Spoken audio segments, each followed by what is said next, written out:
नमस्कार दोस्तों, आप सभी का स्वागत है आपके अपने YouTube channel money of digital news MDN पर। दोस्तों बात करने वाले हैं जीटीएल इंफ्रा स्टॉक के बारे में।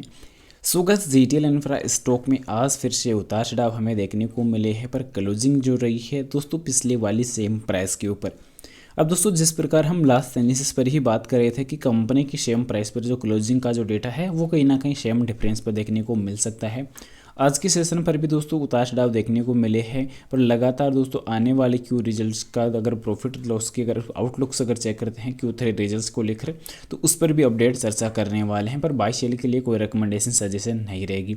आज ₹2.03 की क्लोजिंग तो देखने को मिली है, पर ओपनिंग दोस्तों काफ़ी शानदार थी ₹2.04 के साथ, और ₹2.05 इंट्राडे की टॉप प्राइस नजर आई थी।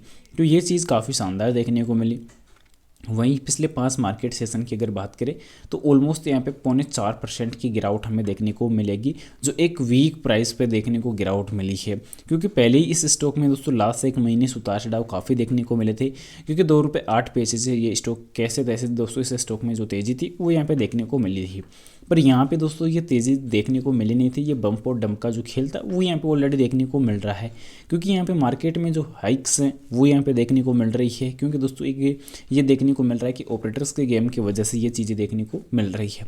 वहीं अगर लास्ट एक साल के रिटर्न्स पर अगर देखते हैं तो 45% का एक अच्छा रिटर्न देखने को मिल जाएगा। पर ऑल ओवर अगर देखते हैं कंपनी के रिगार्डिंग डेटा में, तो कंपनी के अंदर जो अभी जो होल्डिंग देखने को मिल रही है एसएसपी तो देखने को मिल रही है, तो उसमें दोस्तों जो सबसे इंपॉर्टेंट जो डेटा रहने वाला है उनको अगर रीड करते हैं तो यहाँ पे कंपनी का जो बाकी डेटा है वो ऑलरेडी आप लोगों को पता चलने वाला है। क्योंकि कंपनी का दोस्तों जो शेयरिंग होल्डिंग पैटर्न का जो डेटा था उसमें कंपेरिजन अभी ऑलरेडी काफ़ी ज़्यादा देखने को मिले थे लास्ट टाइम ही। क्योंकि अभी कंटिन्यूसली कंपनी के दोस्तों जो रिजल्ट थे उनमें भी दोस्तों सीधा सीधा इफेक्ट देखने को मिला है। एफआई की इन्वेस्टमेंट देखने को मिल नहीं रही है। डीआई का अगर आंकड़ा देखते हैं तो आप लोग को यहाँ पे देखने को क्लियर मिलने वाला है कि आखिर इसमें किसकी कितनी होल्डिंग देखने को मिल रही है।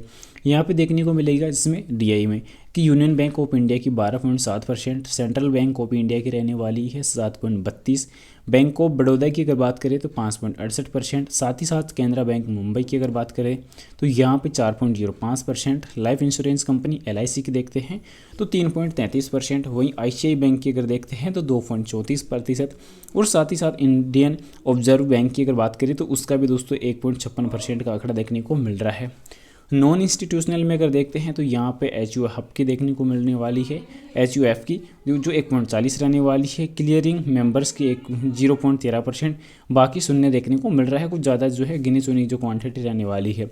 म्यूचुअल फंड का इन्वेस्टमेंट है नहीं कंपनी में। अगर बात करें प्रमोटर्स की होल्डिंग की तो प्रमोटर्स की होल्डिंग ओनली 3.28% है। पिछले टाइम दोस्तों GTL लिमिटेड की भी थी जिसकी अब होल्डिंग शून्य हो चुकी है, क्योंकि अब GTL ने अपनी होल्डिंग घटा दी है, शून्य कर ली है। अब यहाँ पे global holding corporation private limited की होल्डिंग यहाँ पे प्रमोटर्स पे बची हुई है। क्योंकि लगातार रिजल्ट्स के मुताबिक देखते हैं तो यहाँ पे कंटिन्यूसली डीआई का जो इन्वेस्टमेंट है वो तेज़ी से गिरा है। क्योंकि 45%, फिर 44.42, फिर 43.25, 42.18 और फिर देखने को मिलेगा 37%। यानी कि तो ये डिफरेंस है वो दोस्तों कंटिन्यूसली देखने को मिला है, और ये एक सबसे बड़ा वीक पॉइंट जाना जाएगा। क्योंकि अभी कंपनी के रिजल्ट्स का जो डेटा तेज़ी से जो कम हो रहा है, इनकम स्टेटमेंट में अगर देखते हैं तो कंपनी की जो इनकम रही है वो भी तेज़ी से कम देखने को मिल रही है। कंपनी का कैश फ्लो अगर चेक करें तो वो भी अभी नेगेटिव ही देखने को मिल रहा है। यानी कि कंपनी के बिजनेस से, मुख्य बिजनेस से खासकर बात करते हैं तो कंपनी का रेवेन्यू इंक्रीज हो ही नहीं पा रहा। अब 200 दिन के मूविंग एवरेज प्राइस को अगर देखते हैं तो 200 दिन के मूविंग एवरेज इंडिकेटर का जो डेटा देखने को मिल रहा है वो ₹2.04 ही देखने को मिल रहा है दोस्तों, कुछ ज़्यादा देखने को मिल नहीं रहा है। तो यानी कि आंकड़े जो है काफ़ी वीक जाने वाले हैं। अभी मनी कंट्रोल का दोस्तों टेक्निकल इंडिकेटर भी वेरी बेरिश देखने को मिल रहा है। और साथ ही साथ अगर हम चर्चा कर ले कंपनी के RSI इंडिकेटर की, तो कंपनी का जो RSI इंडिकेटर है वो अभी 39 अंकों पे कारोबार करता हुआ नज़र आ रहा है। तो डेटा कहीं ना कहीं काफ़ी ज़्यादा वीक होता हुआ भी नज़र आ सकता है। ये डिफरेंस दोस्तों कहीं ना कहीं काफ़ी ज़्यादा देखने को मिला है। क्योंकि दोस्तों वॉल्यूम जो लगातार गिर रही थी इस स्टॉक पे, तो वो भी दोस्तों अब सेलर्स की तरफ देखने को मिलने स्टार्ट हो चुकी है। यानी कि जो आंकड़े थे, डिफरेंस जो था वो कहीं ना कहीं क्लियर दिखना स्टार्ट हो चुका है। और अभी के टाइम जो उतार चढ़ाव है वो भी मार्केट में देखने को मिल रही है। मेन चीज़ ये देखने को मिल रही है कि 52 सप्ताह का जो स्तंभ प्राइस लगा हुआ है वो ₹4.33 लगा हुआ है, और जो लो लगा हुआ है ₹1.30। तो ये डिफरेंस काफ़ी ज़्यादा रहेगा। साथ ही साथ आज की वॉल्यूम जो देखने को मिल रही है वो भी काफ़ी बड़ी देखने को मिली है। क्योंकि लगातार जो उतार चढ़ाव के साथ साथ देखते हैं वॉल्यूम को, तो नज़र आएगा कि दोस्तों 2,06,75,321 शेयर की वॉल्यूम काउंटर पे नजर आई है। तो वॉल्यूम तो काफ़ी बड़ी रही है, पर उतार चढ़ाव जो गिरावट के जो आंकड़े हैं वो कहीं ना कहीं चौंका देने वाले हैं।